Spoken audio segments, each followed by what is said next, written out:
এখানে বামফ্রন্টের নেতৃত্ব সৃজন এতক্ষণ বলল কলতান আমাদের যাকে সামনে রেখে এই পানিহাটি কেন্দ্রে আমাদের লড়াই, আমাদের বামফ্রন্টের প্রার্থী।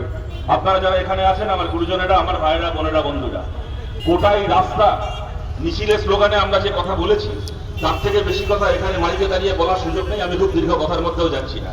দেখুন, একটা কথা আপনাদেরকে বলছি, এখানে দাঁড়িয়ে যদি এখন তৃণমূলের চুরি নিয়ে, বিজেপি দাঙ্গাবাজি নিয়ে এখন বলা শুরু করি, রাত তারিখ করে কালকে সকাল হয়ে যাবে, তবু ওদের চুরি ফিরতে দেওয়া শেষ হবে না। সুতরাং কিন্তু বড় কথা হচ্ছে, এদের এই চুরি নিয়ে গালাগাল দিয়ে কোনো লাভও নেই। এমন নয় যে এই তৃণমূলের চুরি নিয়ে গালাগাল দিলে তৃণমূল চুরি করা বন্ধ করবে। গালাগাল খেয়ে কোনদিন ছাগল ঘাস খাওয়া বন্ধ করে দেবে, তৃণমূল জীবনে ঘুষ খাওয়া বন্ধ করবে না। ওদেরকে গালাগাল দেওয়া মানে নিজেরও সময় নষ্ট করা, অন্য লোকেরও সময় নষ্ট করা। আর বিজেপিও একটা 5 বছরের বাচ্চাও জানে বিজেপি দাঙ্গা করে যেতে আরো ভালো করে দাঙ্গা করতে পারে। সেগুলোও নতুন করে বলার কিছু নেই। কারোর বিরুদ্ধে কাউকে গালাগাল দেওয়ার জন্য আমরা বামপন্থীরা লড়াই করছি না। আমরা বামপন্থীরা লড়াই করছি সামনের দিকে কতগুলো লক্ষ্যকে রেখে। কলতান আমাদের এখান থেকে প্রার্থী। দেখবেন মিডিয়াতে বিভিন্ন জায়গাতে এখন বলা হচ্ছে যে বামপন্থীরা শূন্য গেরো কাটাতে পারবে কিনা, এই কিছু কেন্দ্র বামপন্থীরা জিততে পারবে কিনা। তার মধ্যে অবশ্যই একটা কেন্দ্র পানিহাটি কেন্দ্র, যেটাকে নিয়ে মিডিয়াও জানে যে এখানে একতরফা লড়াই হবে না। বামপন্থী যেখানে লড়াই করছে, যেটার জন্য লড়াই করছে।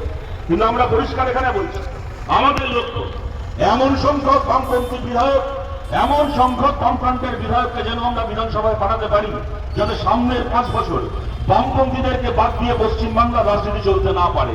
আর এই সংখ্যক বিধায়ককে যদি আমাদেরকে পশ্চিমবাংলার বিধানসভায় পাঠাতে হয়, তাহলে তার মধ্যে একজন বিধায়ক হতেই হবে কলতান দাশগুপ্ত এই পানিহাটির মাটিতে। আপনাদের কাছে আমাদের এই আবেদন থাকলো, কলতান যদি বিধানসভায় যায়, কতগুলো কাজ আমরা বিধানসভার ভেতর দাঁড়িয়ে করতে চাই।